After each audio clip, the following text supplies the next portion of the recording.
се наоѓам помеѓу Институтот за македонски јазик Крстен Мисирков и Универзитетот Свети Кирил и Методи. Темата точно е македонскиот јазик е нашиот идентитет. Вака одекна манифестацијата во Хрватска, во градот Самобор.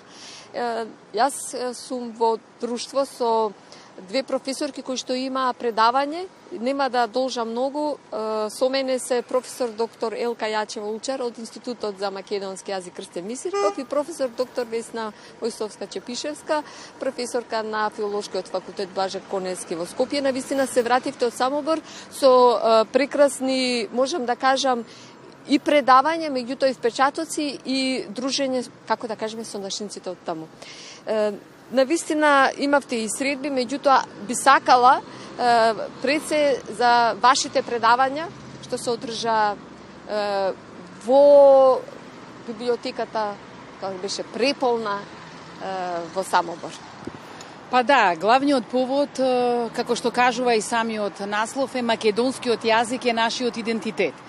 И еве македонското друштво во Хрватска, тоа е Охридски бисер, прави прв пат вакво нешто, покани тројца професори, предавачи да зборуваат за различни теми, на различни теми, а врзани секако со македонскиот јазик, кој што е дел од нивниот идентитет и покрај тоа што живеат, работат, творат во Хрватска, нели, ширум цела Хрватска.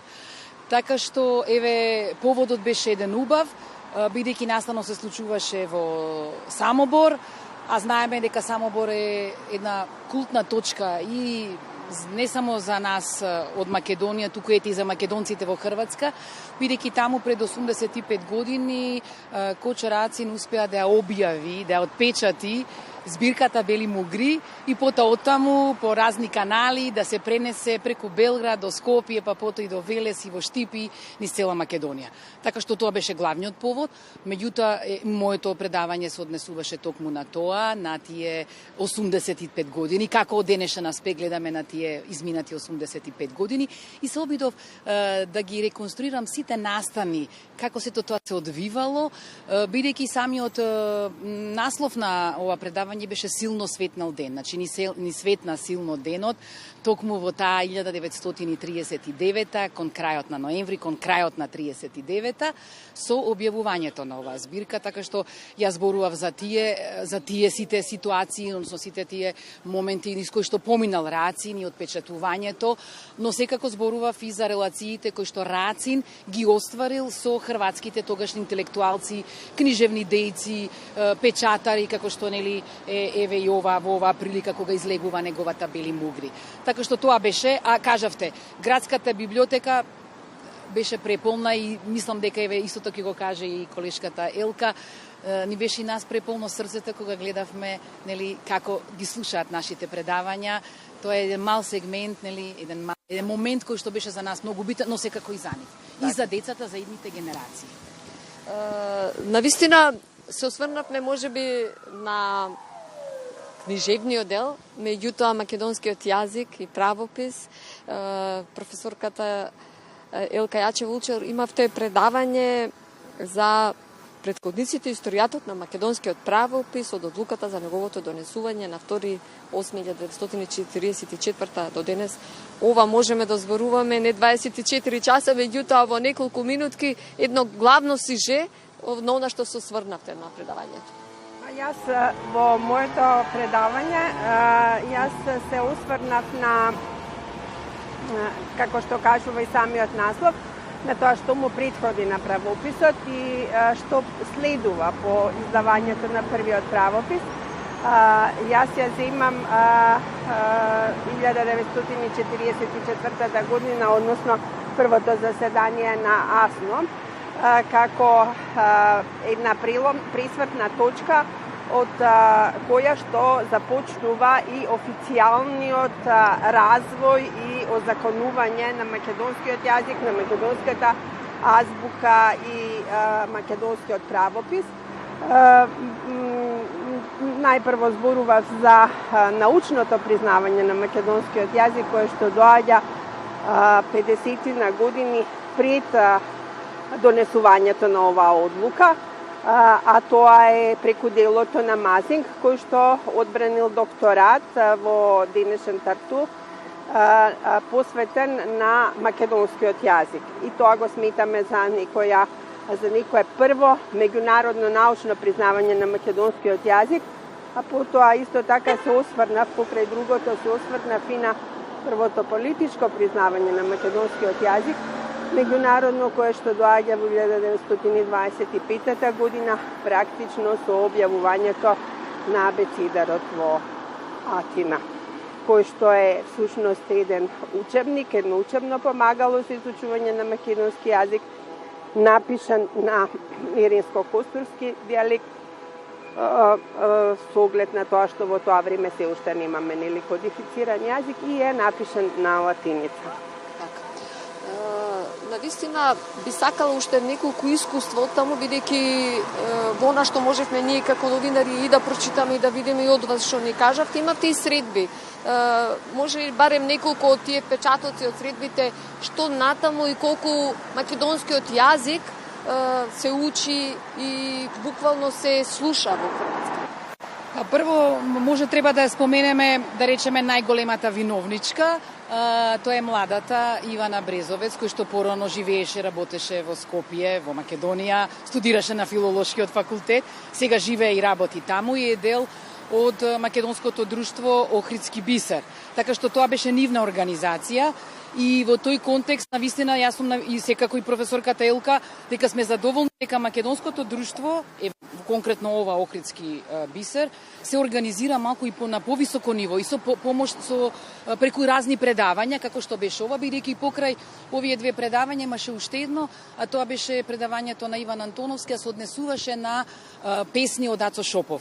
Така што сите зборувавме за еден период на македонскиот јазик, кога се уште македонскиот јазик не е кодифициран. Ние до година ќе славиме еден убав јубилеј 80 години од токму тоа поставување, но зборувавме за сите оние подготовки и за моментите кои што укажуваат дека може и на народен јазик да се пишува добра литература, како што е всушност и Бели Мугри, бидејќи Бели Мугри е пишуван на велешки, на централните говори, не е тоа на говор кој што е стандардизиран. Значи, затоа велам дека ова друштво е убаво се организира. Интересно е да се каже дека оваа година тие направиле некаков конкурс за децата кои што учат македонски, не само македончиња што учат македонски, туку и хрватчиња кои што учат македонски. Конкурсот бил отворен во три категории, од прво до четврто, од пето до осмо и гимназиски ученици. И победниците, бидејќи имало комисија која што ги прегледувала, ги читала тие и како што пристигнувале, одредиле и кој ќе победи. Па, како што кажа Ивана Брезовец, трите први награди ќе дојдат, ќе гостуваат на рациновите, на детските рацинови средби. Мислам дека е тоа голема радост и за нив и секако и за македонски. Остварува своите права во Хрватска како една земја која што е членка на Европската унија. Професорке, морам да го искористам вашето присуство, бидејќи вие сте еден од авторите на последниот правопис, бидејќи ако диалектите се наше културно и богатство и наследство и нешто што можеме да се гордееме, меѓутоа кога зборуваме за стандардниот јазик, тоа се е слеано во правописот. Потребен ли е нов правопис? Има ли потреба нешто да се допише во него? Па јазикот како и секоја жива материја постојано се развива и тој има потреба од постојано обновување, надополнување. Не можеме да зборуваме за нов правопис, туку за негово обновување, постојано освежување со нови примери кои што ги налага и општествениот, и научниот, и просветниот, и политичкиот развој на човештвото. Затоа што се појави тој наш правопис кој што излезе во 2015 година, се појави потреба од едно обновување, затоа што тој практично од 98 година на минатиот век не беше подновуван. Во меѓувреме се создадоа голем број нови држави, многу голем број политички формации, се случија голем број кризи, дојдоа нови откритија, особено во рамките на информатичката технологија, многу поими. И сите тие работи требаше некако да се забележат и да се стават во правописот. Така што ние тогаш предвидовме некаква динамика на некои 5 години обновување, но не се оствари скоро тоа. 10 ќе станат. Сега до година веќе правиме 10 и мислам дека е може би време за да се направи едно одново освежување на правописот. Сега што пишувате, што можеме ли да ве прашаме, што подготвувате?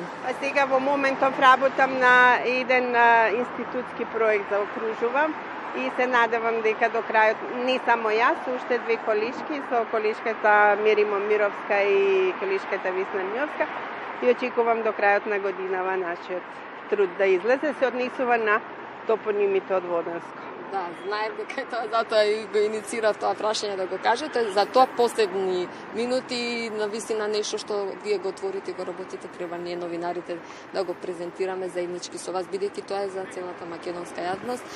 Весна, дали треба да најавиме уште нешто во рамките на факултетот?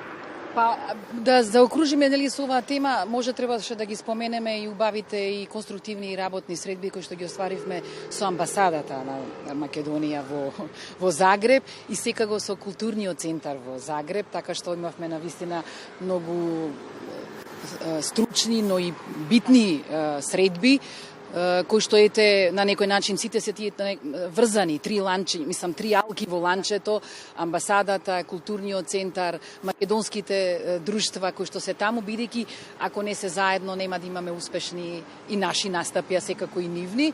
А филолошкиот факултет секако дека има многу настани, еве да речеме минатата недела беше Лидија Димковска на гости, дојде како дома, бидејќи таа и наш некогашен студент на филолошкиот факултет, оваа година доби наградата Рома на годината, но секако нема недела во кој што нема, Савата тече, сега сме нели некаде на половина и тоа е тоа. Може ли само би сакала да ни го најавите настанот за 13 ноември? Да, тоа ќе биде навистина, ги покануваме сите скопјани, бидејќи 13 ноември, што е? Тоа е денот на ослободувањето на градот Скопје, 80 години од ослободување, 44-та, 13 ноември ќе биде 13 ноември 2024 и во културно-информативниот центар ќе оствариме еден убав разговор со Влада Урошевиќ на тема Поетот и градот, бидејќи во таа 44-та Влада Урошевиќ бил 10 годишно момче, сигурно има и некакви сеќавања за тоа бурно ноемвриско студено, дури нели зимско за разлика од денешново утро. Така што мислам дека ќе биде интересно и возбудливо. Ве поканувам сите. Ви благодарам за одвоеното време, за директното вклучување во утринската програма на македонската телевизија. Не застануваме тука, се гледаме и во следна прилика. Ви благодарам уште еднаш. Благодарим.